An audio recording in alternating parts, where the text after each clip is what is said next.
Today is August 25th, 2024. Welcome to the 403rd episode of the Videogames podcast. Here on this show, I talk about any game at all, including new stuff, old stuff, and anything in between. My name is Brad Galloway, and I am the one-man host of this show. I'm also the editor of GameCritics.com, a website that uses the full range of review scores from 0 to 10, while also offering full accessibility on every review we publish. Thanks for joining me today. As usual, going to kick things off with housekeeping, where I discuss tidbits, news items, industry happenings, and basically anything randomly game adjacent that's caught my eye in the last 7 days. But before I get to that, I want to just detour for just 2 seconds here.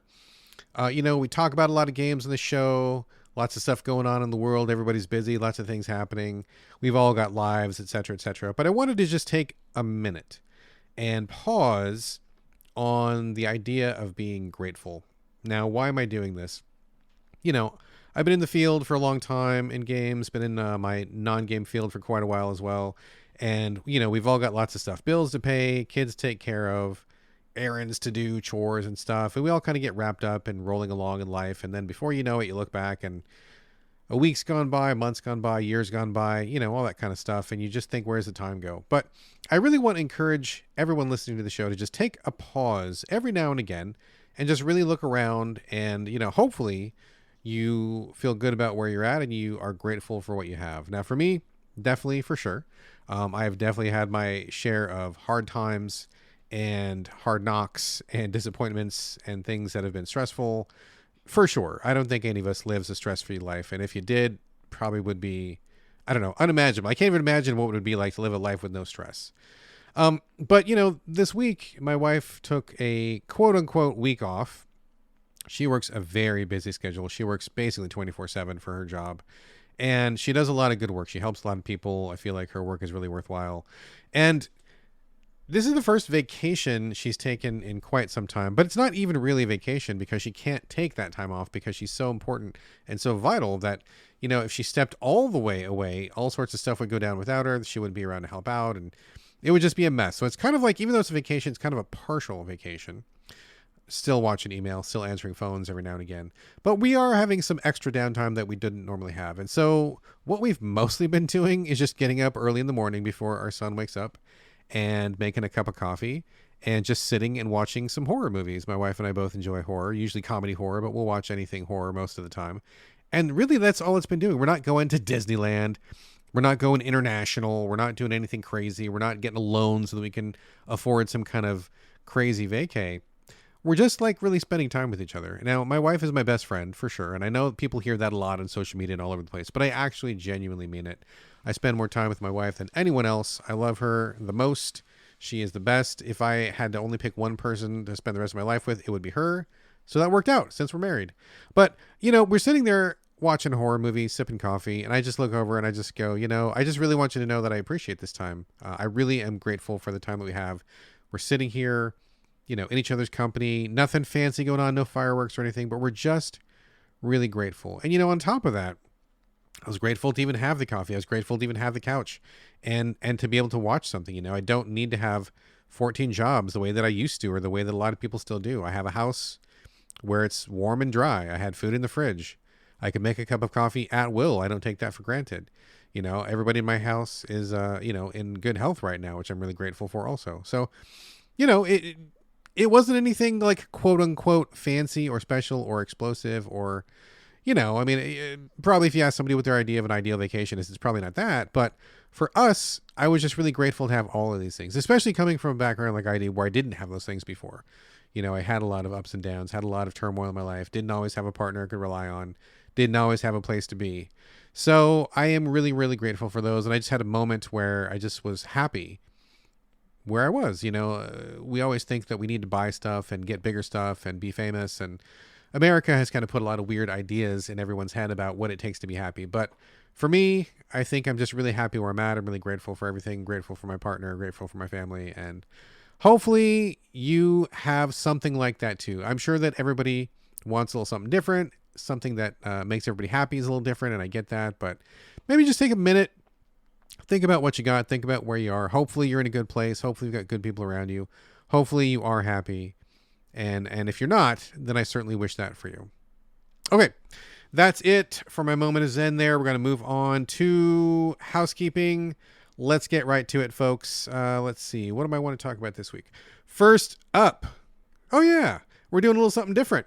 Good friend Dave Jackson over at Tales from the Backlog has come up with a commercial that is advertising his show. I have listened to his show. I was supposed to be on it, and I didn't manage to pull that off. That's my bad. But one of these days, I'll get on his show, and I think he runs a really great show. He does a lot of deep dives into some older games, like it would imply, Tales from the Backlog. I'm going to shut up about it, but I will let Dave speak for his own show. And if you like this show, I'm guessing you're probably going to like Dave's show as well. Dave, take it away. Do you find yourself playing older games and wishing that there were new discussions about those games? Enter Tales from the Backlog. Hi, I'm Dave Jackson, and on each episode, I'm joined by a guest to break down those games that may be stuck in your ever-expanding backlog. Each episode looks at one game in depth, focusing on mechanics, story, music, and other aspects with no spoilers until a clearly marked spoiler wall in the middle. If you've played the game, go ahead and climb that spoiler wall and enjoy in-depth story discussions, and if not, jump out when we warn you and maybe go play that game for yourself. We have over 100 episodes in the feed, everything from Disco Elysium to Tunic to discussion episodes about how to get into horror games, and if games actually need to be fun, or if they have more to offer. I guarantee that there's something in there for everybody.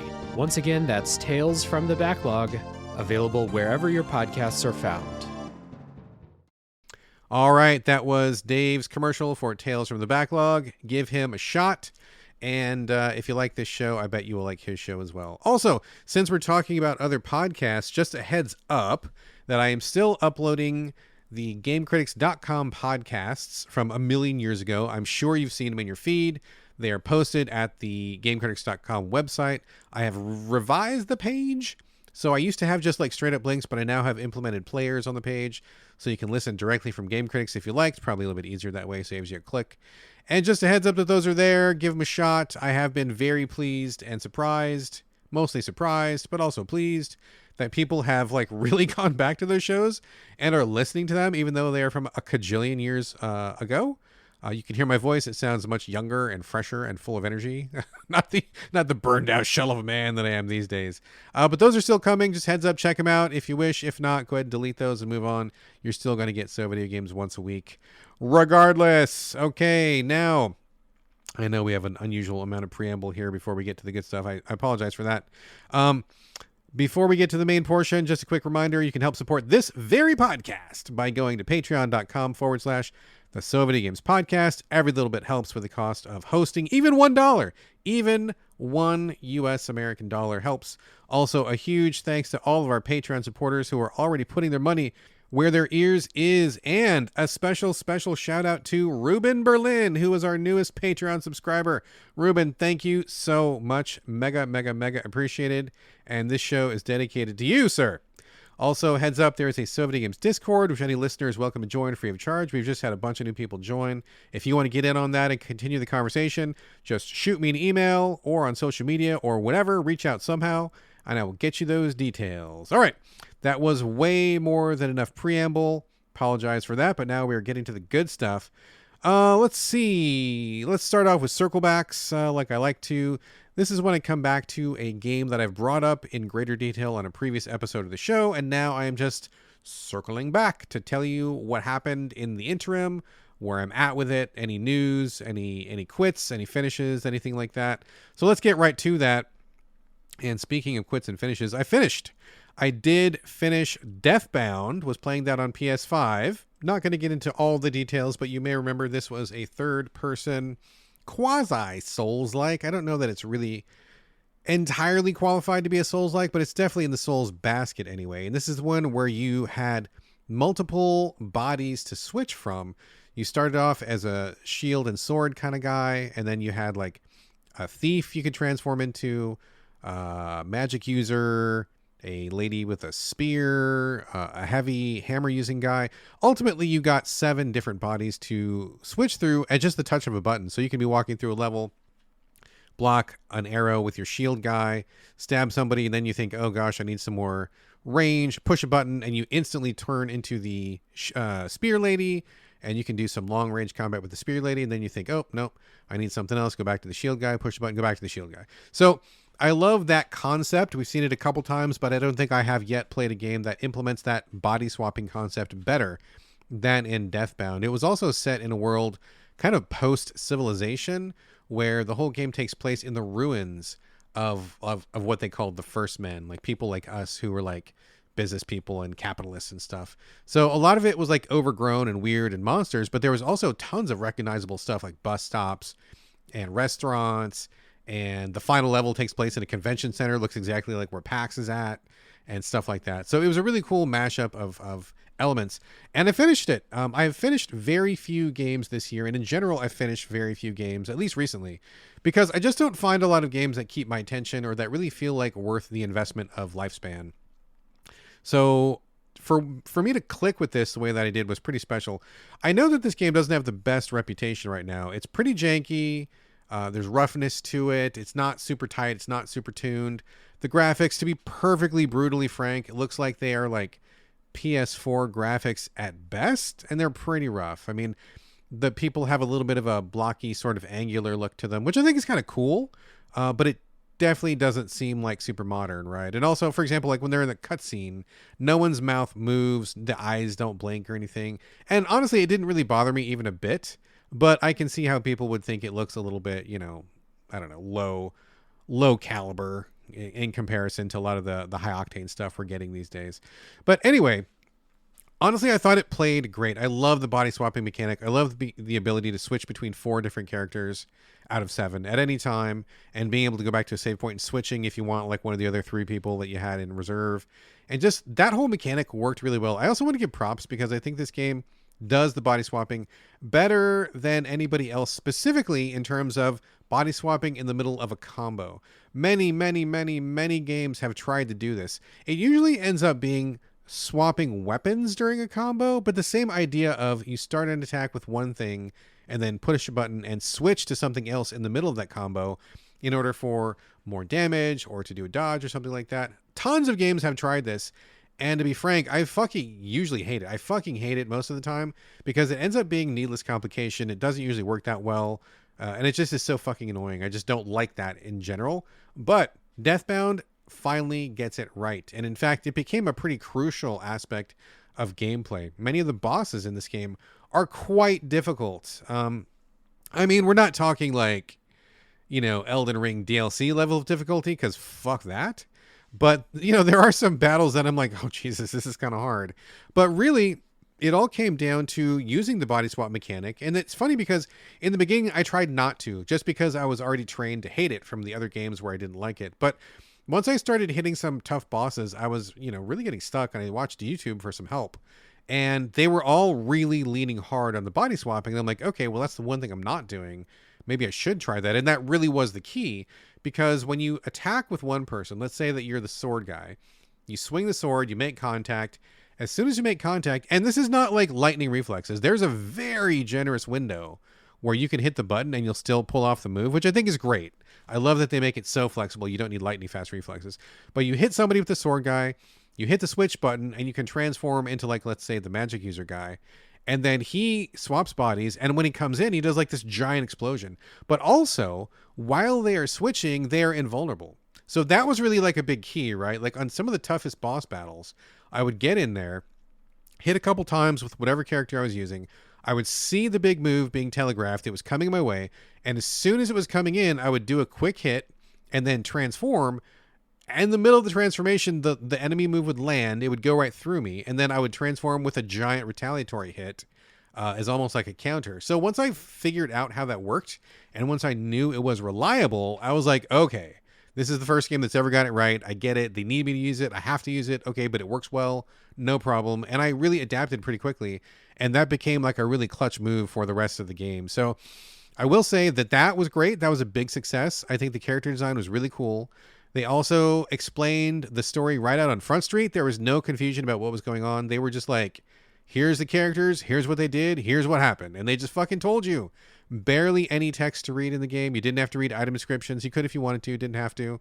But they just told you fucking everything. And it was also really neat that many of the characters had relationships with each other. Not going to get into details, but many of the characters knew each other in one way or another before they combined bodies. They also explained why they combined bodies, so that was part of the story as well.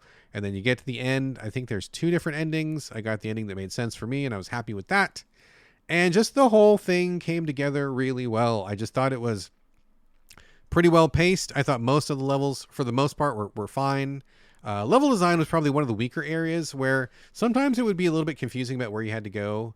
Especially like level 2, I think was probably the worst out of the entire game. But then it got really pretty good. Like not great, not FromSoft level, but like, it was okay. It was fine. But the game just had so much going for it. It all just came together so nicely. I just had a great time. Very happy to roll credits. I had a wonderful experience playing that. So even though people are not really too high on it right now, I am high on it. And if you listen to this show and you like the kind of stuff that I like, I'm guessing you might find some value in this. It's not going to be your favorite Souls-like ever, but I definitely think it's worth a shot considering it comes from a very small team. It was made with a grant.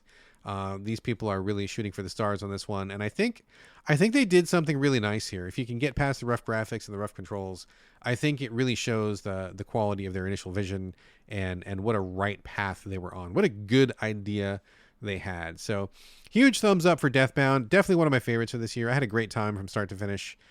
Really would like to recommend it to anybody who wants an experimental Souls title or who doesn't really need like all the AAA polish that we get these days. If you're wanting something a little rough, but that has some great ideas, I think Deathbound is certainly the ticket. Absolutely. All right, just a quick mention of Helldivers, but it's not Helldivers 2, it's Helldivers 1. Helldivers 2 is kind of in a bad spot right now. They had a lot of glitches going on, some nerf problems. Community's not too happy with them. They haven't really had any new content in a while. I think they're struggling to find their feet. They just keep making mistake after mistake, and they haven't really been listening to the community's feedback as much as they should have been.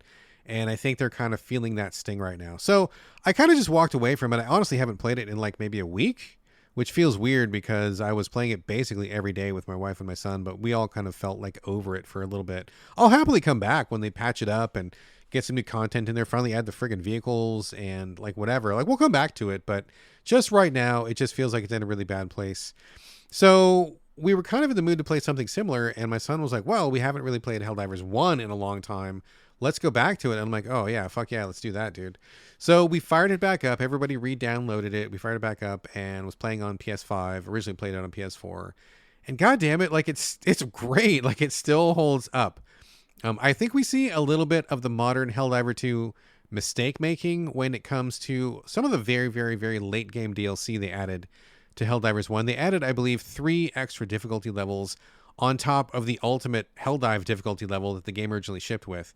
And to be perfectly frank, I think those are like basically unplayable. I don't know how anybody plays those. I feel like I'm pretty good at this game. I'm not an expert. Like I'm not the world's best player, but I feel like I'm pretty good. And I just don't even know how you even survive those levels. So I think adding those and adding some like unlocks and rewards behind those was kind of a mistake because it's just pure pain and punishment. But if you don't go into the final 3 difficulty levels, you play, I think it's 1 through 9 or 1 through 10. It's great. It still works. The isometric, like top-down perspective is awesome. I think the pacing of it feels different. The graphics of it look different. The enemies behave differently.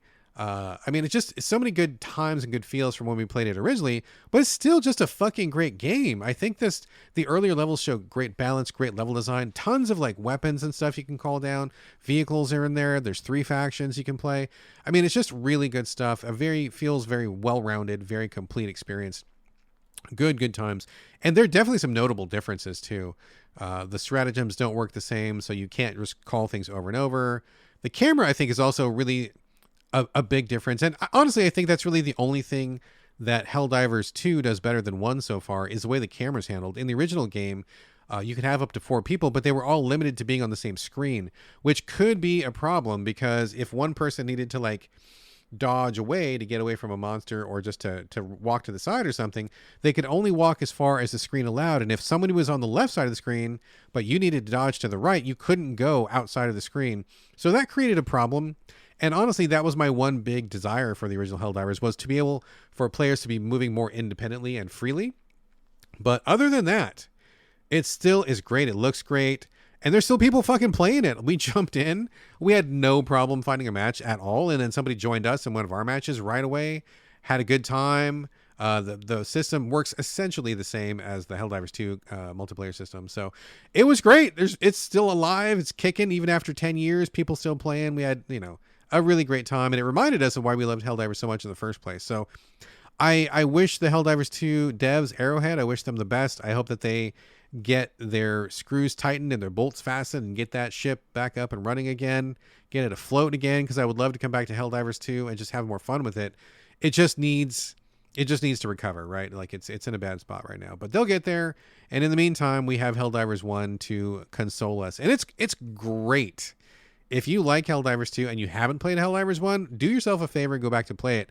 And if you're even just curious, I would say just go to Helldivers 1 first. It's such a great experience. Wonderful. It shows all the great co-op ideas that Arrowhead had, all the great implementations, great style. It's just a fucking fantastic game. And I still do think it's one of my favorite multiplayer experiences of all time. So Helldivers 1 is great stuff. So glad I went back to it and so glad to see that people are still playing it. That is awesome. Okay, that is all the circle backs I'm going to have for the show. We're going to be moving on to new content right now. And the first thing I'm going to be talking about is new content, sort of, but it's also old content, but it's also kind of new content. I am talking about Capes from Spitfire Interactive. So this game originally launched in May of 2024, and I did cover it back then. I don't have the exact episode number, but if you go to Game Critics and go to the podcast page and scroll back in the archives, you will find me talking about this game on at least one or two episodes. It is a game it's turn-based tactics, isometric style, vaguely like XCOM, but with superheroes. Heavy story influence, which I think is really done well in a comic book style. It's got some really interesting characters that I like a lot. And I think that overall, it's just a great game. Varied objectives, cool theme, just the mechanics worked really well. And I was really high on it at first. Really liking it a lot. It was going to be on my Game of the Year list back then. But when I got about halfway through the campaign or so, the difficulty started spiking, and I started having some real problems just with the game overall. I don't know exactly how it got there, but something about the game was just hitting wrong, and it was like way too hard. It was pretty stringent in how you had to play it. Like you had to play certain ways in order to get enough experience to progress.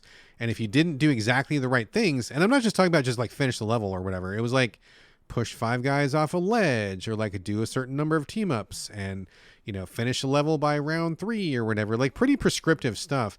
If you didn't get all those done and then get them all done at the same time in one go, you missed out on a lot of experience, and you needed that experience in order to be able to proceed. So sometimes there were like bonus objectives that gave you experience that weren't really bonus objectives. Like if you didn't do them, you would be underpowered and ill-equipped to proceed. And so you'd have to go back until you did do them, which kind of means that they are like required and not necessarily bonus objectives. So that was a problem. And then the other big problem I had with it was it was almost as though the game had kind of a puzzle-like feel to it, rather than being turn-based tactics.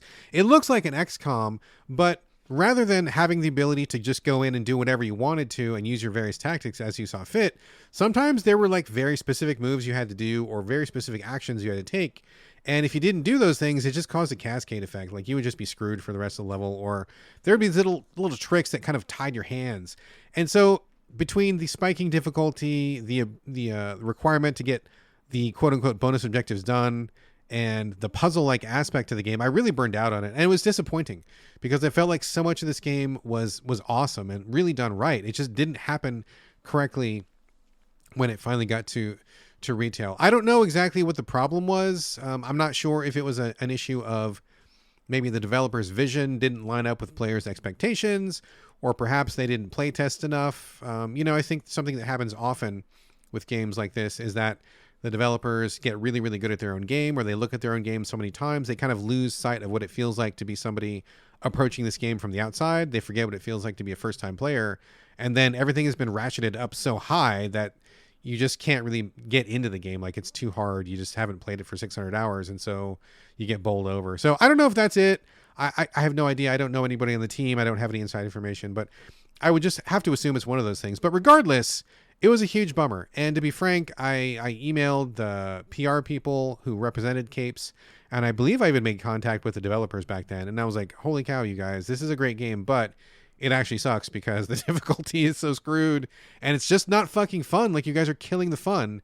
So I hope that you guys will go back and adjust it, like rethink some of these decisions, turn the difficulty down, take care of business here. And I think you've got a real winner in your hands, but it just did not launch in good shape. So why the hell am I even talking about this if it launched in May? I'll tell you why. Because to their credit, and this is something that the Helldivers devs don't seem capable of, they listened to the fans. They listened to the people who gave them feedback. I would like to take credit for all this hard work and revision. Maybe I will. Okay, you can thank me. No, just kidding. It's not all me. Although I do feel like I had a little bit of a say in it. But regardless, whatever. They listened to the fans, and they took all that feedback to heart, and they went back and they did these enormous, sweeping changes, like top to bottom changes, giant revisions. They reworked so many systems. They reworked individual levels. They changed like tons and tons and tons of stuff. And it finally went live on consoles just on the 19th. So today's the 25th. Changes went live on consoles on the 19th of this month. I believe they were live on PC earlier than that, but I was playing on PS5, so I was waiting for the console versions. And I really just need to pause for a minute here and give Spitfire Interactive a huge, huge round of applause. Huge respect. Because the amount of work that they did on this game to get it back in shape after all that initial feedback was no small thing. I mean, they posted a page on Steam listing all of the changes, and it was like an enormous, ridiculous level of stuff. It was just like thing after thing, item after item, aspect after aspect changed for the better. And I was like, wow, it is so rare to see a developer listen to the fans that much and really respond that much and change so much of what they had initially done. I mean, the fact that it was even possible was fantastic. And the fact that they had the time, resources, effort to even go back and do that, not even including the willingness to go back and do that, because I don't even want to talk about how many times developers will say, well, that's my vision, and fuck you if you don't like my vision. Yeah, fuck you too, buddy. I'm not going to buy your game. So I'm appreciate that they didn't do that. They really listened and wanted to make the game better, and they fucking did. It's so much better. So I was in their Discord the other day, and I was like, wow, I am so impressed with what the work you guys have done here. It is such an enormous amount of change. I'm going to go back to Capes. I'm going to delete my old save, even though I was like more than halfway through the campaign. I'm just going to start over, and I'm going to give this whole game a brand new, top to bottom, A to Z, second look, which I almost never fucking do, people. I almost never do that. Most games have only one shot with me, and if they don't make it, then too bad. But this is one where I felt like there was enough potential and enough promise that it just needed a slight tweak, and they didn't give it a slight tweak. They tweaked the fuck out of it. So I have a quick little bit of an excerpt from the Steam posting. I'll read that for you right here. So this is what one of the game developers had posted on the forum when they posted the patch information. It says, the game difficulty and player freedom update is finally here. This update adds a plethora of game improvements, including 2 new difficulty modes, mission-specific balance changes, fewer hero-specific optional objectives, improvements to stealth, the ability to fast-forward during the player's turn, and much, much more. And then I'm going to jump ahead here. It says, with this in mind, we have endeavored to maintain the core game experience we intended to make, and a large portion of players are really enjoying, while also addressing the criticism raised about the game. And then I'm going to jump ahead here. This update aims to push the game further from being puzzle-like to something more tactical and encourage players to tackle missions more freely using the abilities and the heroes they like. We have also strived to preserve the existing game to allow players who are enjoying the current experience to continue to do so. So that's a great statement right there. I appreciate that. All the old content is still there. You can jack up the difficulty if you wish, but they've changed so much that I think it's just amazing. So like I said, I deleted my old save, went back to square one. The original normal difficulty now is challenging, and then they also added easy, and then they also added I want to say it's story mode. So on easy mode, which is one mode down from where I originally was playing the game, because I thought it was too hard on that level. And I got to say, the change was immediate and significant and noticeable. The experience system has been adjusted. I noticed that right off the bat. Definitely fewer enemies. I noticed that immediately. Some of these battles that took me a really long time last time, I was like done. And it was almost like giving me whiplash. I was like, whoa, is that it? Like, I expected this to go on a lot longer, but no, it was done. Fewer guys to kill. Stealth systems, I think, are fine. They work good now. You don't accidentally trigger alerts when you don't think you should. I mean, it feels like a different game. It plays a lot faster. It plays a lot smoother. It's a lot closer to what you think of as a traditional turn-based tactics game. I love these changes a lot. I think the developers are absolutely on target, and I just really want to congratulate them and thank them for not wasting this wonderful experience. I knew there was something in there. I knew they were on track. It just wasn't quite there. And I feel like it's there now. I feel like with the extra 2 difficulty levels, anybody can approach this game in the way that they want to and have a good, meaningful, positive experience. I'm thrilled to be able to go back to it. I thought this was great. I'm loving it now. I mean, I loved it back then. I just was disappointed, but now I'm not disappointed anymore. I feel like it really does make a lot more sense, especially the reduced number of enemies. And I just think it's great. I'm so happy to have this chance. So rare is it that we get to revisit a game like this with real changes, with real improvements. So hats off to Spitfire Interactive, and check out Capes. I will be finishing this game. I'm so excited to dive back in. I will circle back on this absolutely for the future. So check it out. Superhero themed turn-based tactics in the vague, vein of XCOM. I think it's really great stuff. Characters are great. Story's great. Different mission objectives are great. Everything about this game is great. And now I can finally say that the difficulty is great. It feels good to play, and it is now 10 times more fun than it used to be. So I'm just like a pig in shit here, folks. I am fucking over the moon. So kudos, Spitfire, and I'll be talking about this again on a future show.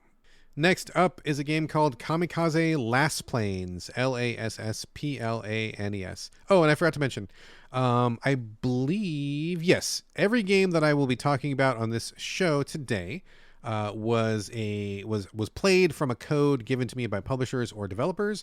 So just full disclosure, in compliance with FCC regulations, everything I'm talking about has been provided to this show and me specifically for free, for the purposes of talking about it here on the show, which I'm doing right now live in real time. For me anyway, it's pre-recorded for you, but for me, it's live. So Kamikaze Lassplanes is a visual novel / side-scrolling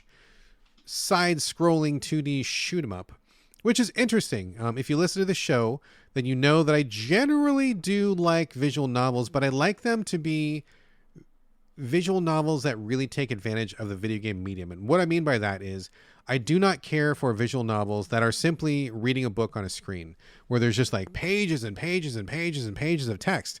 I want to be able to make choices. I want to see animation. I want to see good artwork. I want to see sound effects. I want to see, just weird things happening that could only really happen in the world of video games. I don't really want to read a book on screen, because if I wanted to read a book, I would simply read a book. Or if I really wanted to read a book on screen, I would pop open my iPad and go to Kindle or something like that, right? I want to do something with visual novel storytelling, with characterization, with twists and turns, dramatic rise, all that stuff in video games, but really leveraging the actual medium of video games. And that's why I thought this one might be an interesting one. I saw in the trailers, it was a visual novel, anime style, but also there were interludes where you play a Kamikaze Lassplane. I didn't get to the Kamikaze part, but the Lassplane part is about girls who can, for whatever reason, turn into airplanes. I'm not generally a big fan of the thing where a girl turns into a thing, because I feel like it kind of objectifies women in a way that generally doesn't lead to any place good. I mean, some properties have done it well, and it's not always about objectification, but often it is. And I feel like a lot of folks fall into that trap. I prefer my women to be real people and characters, not just objects. So I was a little bit hesitant, but I did want to see how they blended the shooting and the visual novel aspect. And I think in general, doing something like this is great. Maybe have a little bit of reading, then you jump into a plane, shoot some guys. When you get done with the shooting, go back to the reading. It's a good way to break up the pace of a visual novel, and many games do that successfully. However, this is not one of them. I got to say, did not have the greatest experience with Kamikaze Lassplanes. I think to begin with, the writing is not great. It's very long-winded. It's very light on significance. It feels like a lot of talking about stuff where they kind of talk in circles over and over and over. The talking interludes are really long, and I felt like they were just way too much reading, where you're not really doing anything but just watching the people talk. In addition, there wasn't a lot of art. I mean, there was art, but I expected more body positions, more facial expressions, more animation, even if it's not full actual animation, but more movement going on, more backgrounds, more excitement visually, but there's not a lot going on. It's pretty static backgrounds. The characters have just like 1 or 2 facial animations or something per scene, and they kind of just stand there. So it's pretty dull. and there's too much of the writing, and I think the writing itself is not great. Just a lot of kind of, I don't know, really light fluff that none of it really captured my attention. When we got to the shooting part, it was like, okay, but, and to be clear, I didn't really get that far in the game. I'll tell you why in a second. But it was just really basic kind of 2D shoot 'em up shooting. You become a plane. There was no really cool transformation sequence or anything. It's just like, she says, I'm becoming a plane now. And then like, a little bit of a glow or something. And then you were like in the plane. So not even like a cool, like Sailor Moon animation or a transformation or anything like that. It's just like, you just were a plane. And so you just fly 2D left to right. You're a plane. You've got shoot. And I think you also had like some kind of a special weapon that built up on a meter. I mean, basically it was real straightforward, and I guess that's fine. Like I don't expect like a full on, shoot 'em up with all of the bells and whistles and all the I mean, it would have been great if it was, but it's not. It just was pretty straightforward shooting. That was like, okay, whatever. And then you go back to the writing, which was not exciting, and there was way too much of it. So so I was already like not feeling this. It didn't feel like a good use of writing. It didn't feel like a good use of the medium. And I just felt like this wasn't really popping for me in the way that I hoped it would. However, I was still giving it a chance. I was going to keep on pressing through, but I hit a bug. I was playing it on PC, and I got stuck. I got to a section where every time I got to the section, it crashed me back down to desktop.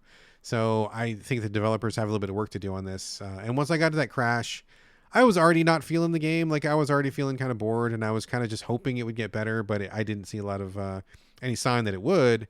And I was kind of just like, quickly going through it to see, if there was any twists and turns, but I kept hitting that crash and it stopped my progress. And at that point, I just didn't care enough to, want to fight to keep going. I was like, okay, well, a couple crashes and I'm out, and that's going to be the end of Kamikaze Lassplanes. Just as a heads up though, this game is coming to PC. I think it's already on PC, and it's coming to Switch. I originally wanted to review it on Switch, but there was a problem with Nintendo's certification process. Apparently that there's a mild amount of light nudity in the game. I didn't really see anything that caused me concern. I mean, I think that maybe from the part that I saw, and again, I didn't get very far, one of the girls had, I don't know, like a sheer sort of a shirt. You could like vaguely make out like an areola or something. It was like really totally no big deal if you're over 16, but something about that triggered Nintendo's process. The PR person for this game said that they thought they had Nintendo's approval. They were getting ready to publish, and then all of a sudden Nintendo pulled back at the very last second. Maybe there was some concern about the nudity. So they have to apparently go back and redo all of the art for the Nintendo version, which sounds like, ooh, that's a lot of work. And I'm guessing this team is pretty small. So the Nintendo thing is on hold, but you can play it on PC. And if you do get it on PC, you will get the unedited version. Although to be frank, I don't think it needed editing in the first place. This is not, it's not a porn game. It's not, M rated or X rated. It's nothing like that. I thought it was pretty tame, honestly. And I think Nintendo's got a lot of stuff that goes way further than Lassplanes does already on the eShop. There's actually a surprising amount of skin to be found on the eShop if you know where to look for it. I've been quite surprised myself. So that sucks for the team. I feel bad for them about that, and I hope that they get through that with a minimum of effort. But overall, I don't think this one is for me. Too long-winded, not exciting enough, not enough visuals, and the action was not there. So I appreciate the effort. I think it's on the right track, but just didn't do it for me. So that was Kamikaze Lassplanes. Play it on PC. Next up is a big one many people have been excited for, myself included. Star Wars Outlaws, coming from Ubisoft. Now, you may notice this podcast went up a day later than normal. That is absolutely true. I had to hold it back because the embargo was the day after I normally publish, so I apologize for being a little bit late, but I had to comply with embargo here, as I'm sure you understand. So here we are, Star Wars Outlaws. Oh man, I don't even know where to begin with this one. I was pretty excited. This is the Ubisoft open world adventure starring a female rogue, kind of reminiscent of Han Solo, but like a younger girl version of Han Solo. Her name is Kay Vess, and she starts off on a planet in a lot of trouble already, where she's like owing people money, and she's kind of like doing crimes to get by, that kind of a thing. She has a pet named Nyx, I guess pet/friend, who looks kind of like I don't know, an axolotl and also like a weasel. He's got like these armored plates on him, and he's long and cylindrical, but he's got also like these feelers on his head, that kind of a thing. And so they need to get off the planet quickly, and whatever. Usual Star Wars shenanigans, as I'm sure you can imagine. Let's do some deals. Let's do some crimes, get some money, get off world, etc. It's kind of like basically what you expect, I think, if you are even remotely familiar with the Star Wars universe and know who Han Solo is. It's kind of his whole deal, right? So you could probably already tell by the sound of my voice, I'm not super excited to talk about this one. I was very excited because I like the idea of an open world Star Wars adventure. I am a Star Wars fan, not a super fan, but I do count myself as a fan of Star Wars, and I have been very excited about the prospect of getting away from the Skywalker stuff and getting away from the Jedi stuff.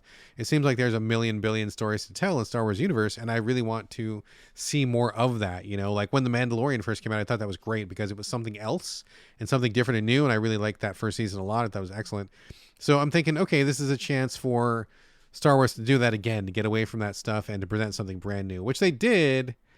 But man, I just don't like it. I just don't like it at all.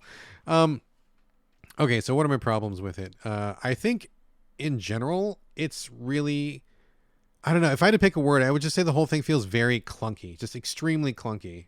I think moving K around feels bad. I don't think it feels natural.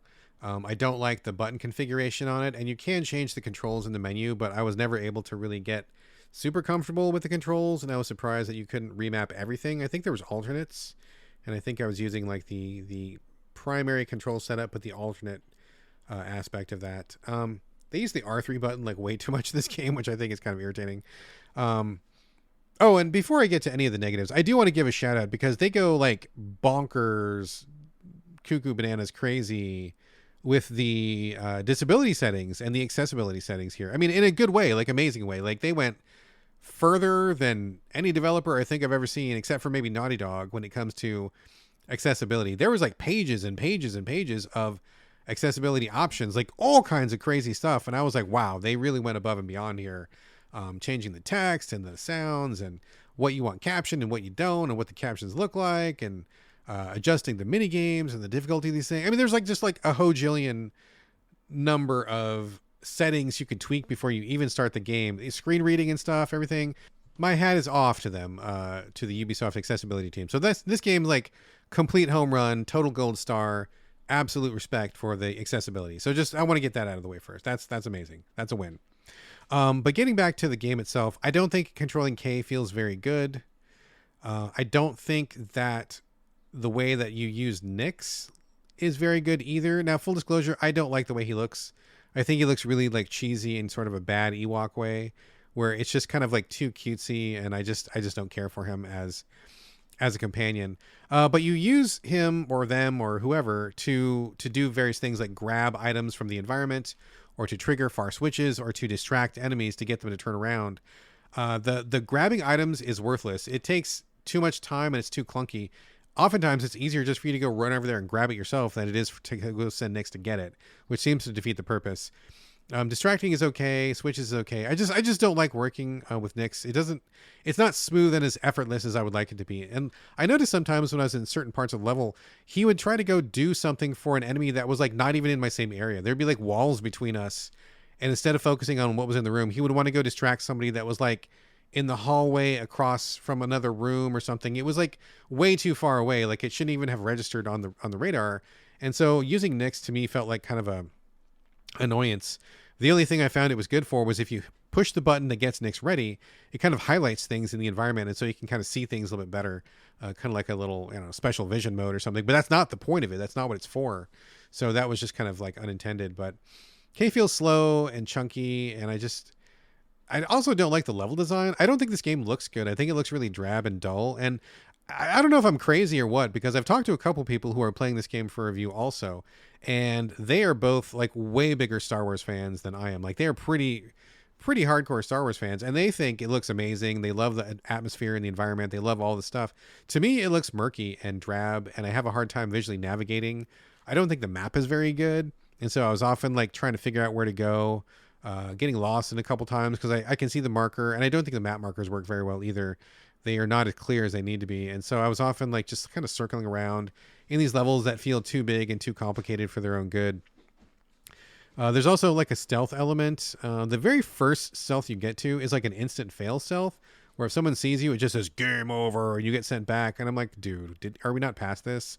I thought we were done with this. Like, feels like back in the 90s or something.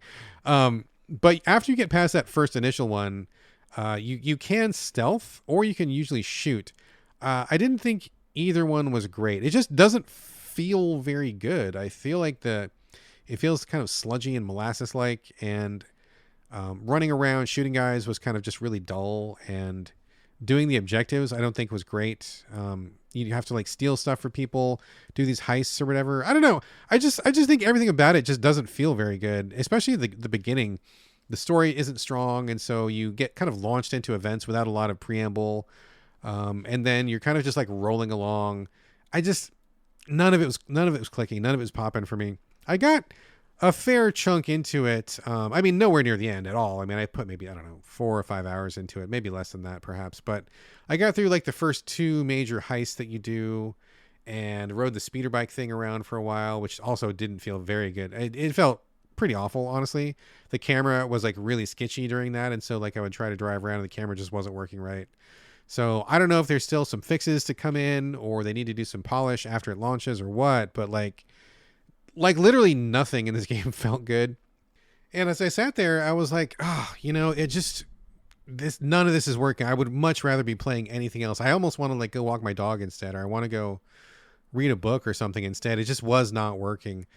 Which is a shame, because like I said earlier, I was excited for this one. I felt like it was a great opportunity to do something different with the Star Wars universe. Really looking forward to open world, but I just didn't like the action, didn't like the way the character moved. I didn't like the world, didn't like the map. I mean, none of it was working for me. The whole thing from top to bottom was just like a miss. So I don't think I'm going to be putting any more time into it. I'm actually really curious to see what other people think of it. I don't have that like super excitement for Star Wars IP to kind of help me gloss over the rough patches. I'm kind of just taking it as it is, and it does not feel like something that I want to spend time with. But I've talked to some other people who are having a great time with it, and I think that they are more of a Star Wars fan than I am. So maybe that's the difference, right? Maybe you really do need to love the IP a little bit more than I do in order to find the fun in it. But for me, mechanically, world design, graphically, controls wise, it just doesn't feel like where it needs to be. And I'm a little surprised because, when I think of Ubisoft open worlders, at the very least, they're generally friction free. Like they're generally like just play, and there may be a lot of content and stuff. And I know that people have criticism of Ubisoft, but in general, like just simply rolling through the game is not one of those problems. And so I was a little bit puzzled by this. I know that it's like, I think it's Massive Entertainment who's developing this and not Ubisoft itself. So maybe that's the difference. But man, I don't know. This is just not something I enjoyed even for a moment. And I'm very curious to see where this lands with other people. So there you go. Star Wars Outlaws. I wish I had something else to say about it, but I'm trying to think of a bigger letdown in every respect. I'm struggling to think of anything I liked about it, and I just don't have anything. So sorry, folks, if you were hoping to hear me rave about it. I mean, I was too, but that's not where we're at. So there you go. Star Wars Outlaws. It's a miss, but we do have an official GameCritics.com written review coming. It's by CJ Salcedo. And I've read his early first draft. He is way more positive on it than I am. He definitely likes it a lot more than I do. So if you want an alternate take, I definitely recommend checking out his write-up first. He's got a lot of good things to say about it that he enjoyed, and he is not me because we are different people. So I guess read that first before you decide to buy or not buy. But for me, hard pass. All right. Next up is the last game of the show, and this is quite a treat. And in fact, it's good timing. I didn't plan it this way, but you heard me talk about Kamikaze Lassplanes a little while ago and how that was a visual novel that just did not work for me on any level. This one is the exact opposite. I'm going to be talking about Vampire Therapist, and I think this one is a visual novel that works for me on every level. Spoiler, I think it's pretty great. So I was sent a code for this game, just like every other game on the show. This is a visual novel about a vampire who is a cowboy, or was a cowboy, I guess. And I think if memory serves, I want to say he's like 300 years old, give or take, something like that. And he is going to Europe to meet a vampire who is 3,000 years old. And the reason for that being the younger vampire, his name is Sam. He wants to learn more about himself. He has been a, I guess, monstrous vampire, for lack of a better term, a slave to the hunger, feeding off people, being kind of beastly, and so forth and so on. And then he kind of comes around to think about, okay, well, I live infinitely and I don't have to give in to my base urges. I really want to kind of better myself. And I know that there's another vampire out there who has done the same thing. This one, his name is Andromachos, or they call him Andy for short. So Andy has been around for like 3,000 years. And so Sam goes to this club that Andy owns and wants to talk to him about becoming a therapist and learning more about therapy to kind of examine and get in touch with his human side now that he's a vampire. That's the basic premise. And I got to say, I wasn't really sure what they were going to do with this, because when you even say the words vampire therapist, it kind of makes you giggle a little bit and you kind of raise your eyebrow, perhaps. I know I did. But I have to say, so far, I'm really impressed with it. So that's the basic premise. And I want to say, just off the top of my head here, I did not get very far in this game, not because I didn't enjoy it, but because I was having technical issues. I don't know exactly what was causing it, but I was playing this game on my laptop, which has run several Steam games prior to this with no problem whatsoever. And then all of a sudden, I had a lot of problems with Vampire Therapist. In the middle of the game, like when you're playing the game, it runs fine. But when it transitions between scenes, something about that just like kills it. I had several crashes and I lost some progress. So that was a huge bummer. So I kind of gave up on the laptop and I'm going to just play it on the PC. I was trying to avoid playing it on my work PC because I kind of don't want to be in the work environment when I'm playing games, but I don't see any other way around it. So I didn't play as much as I wanted to, just for technical reasons. But that aside, asterisk right there. But that aside, I think this game is dynamite. What I've seen so far is just really great. So for starters, I think the artwork is excellent, very colorful, lots of backgrounds. Lots of, there's no like fluid cartoon-like animation, but plenty of poses for each character. I feel like we're kind of having a little more of a back and forth, so it feels, natural enough, I think. Everything is fully voice acted, and I think the voice actors are actually great. It's kind of a wink, wink, nudge, nudge sort of a thing, so these are not like straight across voice actors. They all have a little bit of corniness to them, but I think in the best possible sense. Now, full disclosure, when I did start playing the game and Sam the cowboy started talking, I was like, oh my god, what is this? This is very cheesy. But I got used to it like pretty quickly. And then when you start talking to the other people in the game, you kind of get a vibe for how everybody is kind of elevating the corniness of their character, but with purpose, intentionally, to make the whole premise kind of go down easier. So I eventually got really used to Sam's voice and I like it now. I think Andy's voice is nice and deep baritone, vampire-y voice like you think it would be. When Sam is in the club, he meets a couple of horny German goth club goers, and their voices are so just exactly like if I said horny German goth club goer. Like, I bet most people probably have an idea in their head of what that sounds like, and that's exactly what it sounds like.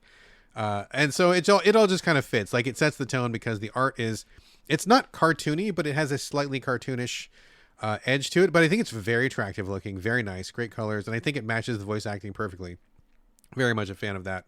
And the writing is really funny so far. Now, they're obviously talking about important things. We spend a lot of time talking about cognitive distortions, which, if you know anything about therapy or counseling, is a real thing. And in the beginning of the game, they do say they did consult actual therapists and they do incorporate like real world psychology into the game. It's not just a bunch of stuff they pulled out of their asses, which I appreciate. So if you know about counseling and therapy, and I do because I worked professionally in a mental health setting for like 12 years. So a lot of this stuff was like totally right up my alley, like very familiar to me. So I'm like, okay, cool. But it works really well. I think the writing is really funny, in addition to being also kind of serious at times. Like, they talk about the way people label themselves, and that kind of traps them in how they think about themselves. They talk about like, all or nothing thinking, where something's going to be a huge hit or a total disaster. Or they talk about, various other things that you would talk about in counseling. Like lack of control or control fallacies, where you think you control everything or you control nothing, which neither of those is often true. So it has a lot of that stuff in it, but it also has a lot of like a lot of jokes, a lot of wink, wink, nudge, nudge, a lot of sexuality so far. I don't believe this is a sexually explicit game from what I know. I mean, if it is, that's fine. Doesn't bother me, but I don't believe it is. But they have a lot of, not only double entendre, but also single entendre or just entendre, I guess, where they're just straight up talking about sex in a very open and healthy way. They talk about consent a lot, which I really appreciated. People are very direct about what they want. There doesn't seem to be like any coercion or anything like that, which can sometimes come up when you talk about vampires, the mind control aspect and domination and all that stuff. But they seem to be avoiding all that, which is great. And like I said earlier, I don't like to read and read and read and read and read. I don't want to read just a book. And the developers get that. When you're talking with people in these conversations, they are long enough to get the point across, but they are not too long that you start like wandering. They're very punchy, good, brief snatches. And then when you get into longer psychology discussions, they break it up with stuff. So for example, when Andy is talking to Sam for the very first time, and they're kind of talking about the techniques that they have discovered in psychology, or at least discovered for themselves, that's a longer discussion, but they break it up by having quizzes like in the middle. Like one of them will ask the other, what do you think about this? And then you have to make a choice, and it's a right or a wrong choice. If it's at this point in the game anyway, if it's wrong, they kind of correct you. I imagine that probably will have more consequences later on once you're more familiar with the concepts. But in the beginning, it's just like, here, what do you think about this? And you get like an A, B, or C answer. You talk to some other people, you have like more choices. So they break it up with choices. So you have to think about what you're doing. It requires you to be more engaged. You can't really just kind of skate through it, and you wouldn't want to anyway. But if you did, like, you would miss out on the meat of what they're talking about, and that's kind of what you're here in the first place for. So I appreciate they have breaks in the pace, and then when there's no quizzes to be done, the chatting is like brief and to the point, and it's just like lots of laughs. I laughed out loud multiple times already, and I'm not even like an hour into it, and I thought it's just putting me in like a great mood. It's really fun and light and goofy, and I am very quickly warming up to the cowboy vampire, which is already kind of a cool idea. Later on, you get the chance to drink blood from someone consensually, and there's like a little Fangs mini game that goes on with that. It's just really super easy. Just click the mouse. It's nothing major. Doesn't require any skill, but it is a great way to break up the pace, which is something that many visual novels lack. Specifically, Kamikaze Lassplanes. It could have used a lot more of that. So I think Vampire Therapist so far is just really hitting on every level for me. I think the art's great, voices are great. Background music is great. The writing is great. It's a fun premise. It's fresh. They've got the pacing down. So again, I haven't played very much just because of technical issues, but I will be transferring to my desktop PC later today, and I'll put some more time into it. I could easily imagine myself finishing this. I am super engaged in what's going on here, and I can't wait to see what's happening. Based on the conversations I've had so far, it seems as though Sam will be doing some counseling of his own where he will be the practitioner, and then he will also be talking to practitioners himself. They make that very clear in the game that, anybody who works in the mental health field needs to have mental health of their own, which I believe in, and I think that's a good premise. So it sounds like you will be both the student and the master, as it were, in this game, which I'm very much looking forward to. So I haven't quite cracked into the meat of it, but man, everything I've seen so far, great start. Everything's popping, like all lights are green, all signs are go, which is great, and I think the opening of a game is very important. I think, and a lot of people would agree, it is really important. You've got to nail that opening, and if you nail the opening, that can really cement a player in for the long haul in many cases. So I think they've done it. I feel like I am locked in for the long haul in this one. I am very curious, and I can't wait to see more of it. So far, Vampire Therapist is a huge thumbs up. Definitely one of the surprise hits of the year for me.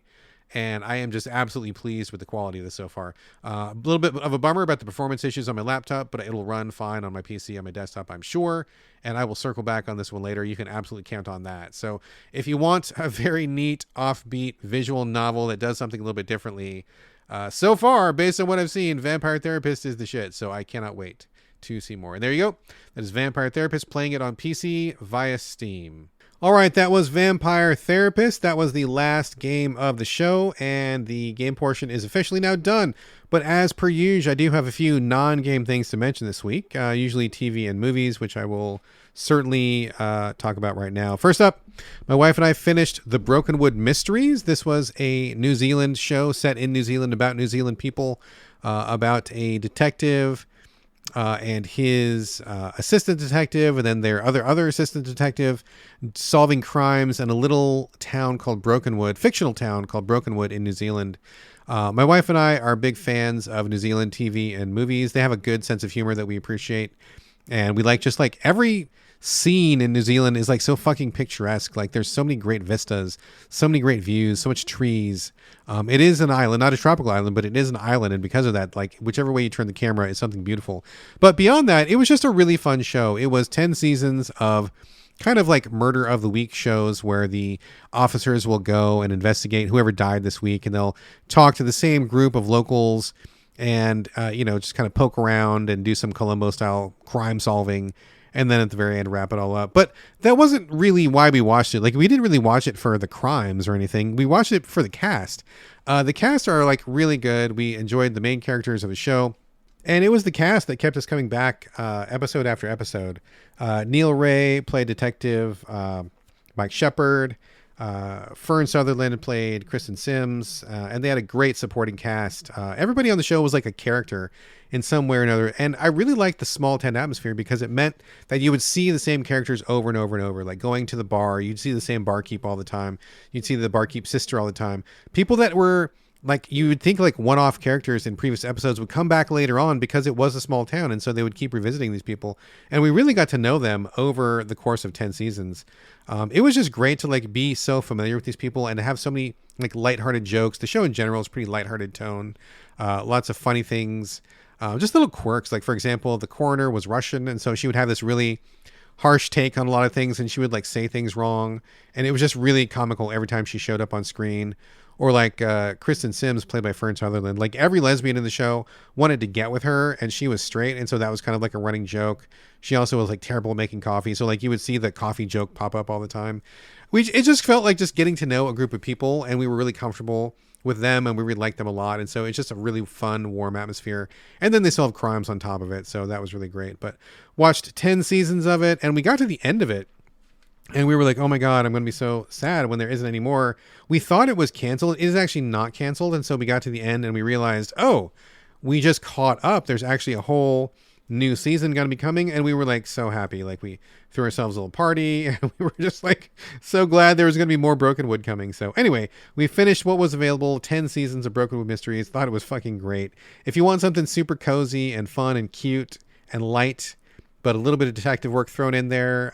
It was great stuff. We really liked it a lot. And New Zealand stuff is pretty great too. So Broken Wood Mysteries, there was that. Also been on a movie kick this week. As you mentioned at the top of the show, my wife is on semi-vacation. And so we're watching 1 or 2 horror movies a day just to kind of catch up. We watched Sleepaway Camp, which has been on my list forever. I know it's a classic from the 80s. 1980 exactly, I believe. And I have never seen it. I've heard all about it. And I knew what the twist was, but I had never actually sat down, and so we figured that was what we're going to start off with, and I'm so glad we watched it. It was so fucking crazy. We were not ready for what that movie was. It was literally nothing like what I thought, not what I expected at all. It's about a group of kids who go to a summer camp, and then someone starts killing some of the kids. I'm not going to say anything about it. If you don't know what the twist is, don't read up anything, just go watch it. But it was fucking wild. The performances were batshit crazy. Like the script was insane. I thought we were going to be in for like a real fright fest, and it was not at all, dude. We were like MST3King our way through it, and like the craziest shit would happen in that movie. It was we just could not stop laughing about it. Like, oh my God, I can't believe that guy just did that, or oh my God, why are they doing this, and oh my God, why did they say that? That is so bananas. But it actually ended up being a really, really fun watch, especially like if you're with a friend or something. And we did get to the twist, and the twist was even when I knew it was coming, it was still not what I expected. And we were just looking at each other like, what the fuck was that? Oh man. Sleepaway Camp is, that is the goods, dude. That is the goods. If you want to laugh and if you want some really crazy 80s horror, so good. Definitely for sure. Then we watched The Uninvited. This was not funny at all. This was about a girl who gets released from a mental institution. She tries to kill herself, and so they send her to a hospital to kind of stabilize her. She looks like she gets better. She goes back home. She finds out that her dad is shacked up with a new woman who she does not care for, and she meets up with her sister, and the sister and the girl who got out of the institution are kind of like teaming up against the new girlfriend. I'm not going to say anything about this one either because there is a pretty big twist. But it was a suspenseful one. There was a couple of really gross like scares. There's not much horror or supernatural. There is a little bit, And oh, dude, when it shows up, it was creepy as fuck. I gotta say, oh man, I just like a really brief spoiler. They go into this ghost shows up, and he has his injuries, and the way that they depict their injuries is something I have never seen before in a horror movie. And I was like, I was fucking grossed out. I think I pulled my knees up to my chest and I was like, oh my God, that's so gross. And it was terrible. Good movie though. I super 100% did not see the twist coming. I got caught by surprise. The wife was caught by surprise too. So I felt that was successful, and it was a good watch all the way through. Not too bad. Not the best thing I've ever seen, but it was definitely solid for sure. The other thing we just watched this morning was Ginger Snaps. I've heard about this movie a million times. It's been on my list forever. And just like Sleepaway Camp, it was literally nothing at all what I thought it was going to be like. I thought we were in for like some TNA chuckles. It's about a girl who gets bitten by a werewolf and she becomes a werewolf herself, and she's in high school. And so we thought, shenanigans, werewolf doing a keg stand at the party or whatever. And like, dude, it was super not like that at all. It was very serious, and we didn't realize it was written by a woman, and that became very clear as we were watching. There were lots of themes of like feminism, of living with a lot of asshole male people in the patriarchy. There was talk about like maturing, body image issues, power dynamics, and all of it kind of wrapped up in high school setting with lycanthropy and werewolf stuff being kind of a parable for some of that. It was really, really good. It was quite good. It was super not what I thought, but I thought the special effects were pretty cool. I thought the writing was quite good. We really liked the performances as well. The two sisters who are the main characters in Ginger Snaps were both excellent, and it was just a really great. It kind of reminded me a little bit of Heathers in a way. Because it was pretty dark. It was a pretty frank look at what it feels like to be in high school when things are shitty for you. If you're not one of the cool kids, if you're one of the picked on people, they really leaned into that a lot. And since I was one of the picked on people, I really identified quite a bit, even though I'm not a woman. But it reminded me of Heathers a lot in a way, like I said. And I think it's interesting because Ginger Snaps came out in 2000, and the Columbine shooting was in 1999. And I was actually surprised. They must have been filming Ginger Snaps when Columbine happened, because I can't imagine anybody would have greenlit it after Columbine, because there's definitely an edge of that, like teens getting revenge on the high school sort of a thing, which just doesn't really fly anymore since Columbine. So I read a little bit about it, and the wife did some research, and she said the movie had a lot of trouble getting financed because once Columbine happened, everybody like didn't want to touch it with a 10-foot pole, which was unfortunate. But the movie did get made, and I think it did reach cult status. I think a lot of people like this movie, and for good reason. This one really did live up to the rep. It was quite good, and I would recommend it easily to anyone. Not just as a werewolf movie, but as like a woman written movie, woman focused movie, and also like a coming of age movie, a high school story movie. It was just like all those things at once, and just really exceedingly well done. I thought it was great. The best one we watched so far for sure. So Ginger Snaps was awesome. And I think that's it. And that's going to mean this is a show. Before the closing music, I would love for you to leave reviews, share the show on social media, and most important of all, please recommend So Videogames to your friends, because nothing beats good old word of mouth. If you want to support the show and help with the cost of running this podcast, you can do that. Patreon.com/the So Videogames podcast. If you want to join the Discord, that is also free of charge. Hit me up. I will send you the info. As always, I also want your questions and comments. Talk to me in the So Videogames Discord. Email me directly at sovideogamespodcast@gmail.com. You can also hit me up on social media, on Twitter, Instagram, and Blue Sky. It's my name, BradGallaway, all A's, no O's. And that's going to do it for episode 403. Thank you again for joining me here on the So Videogames podcast, and I'll see you next week.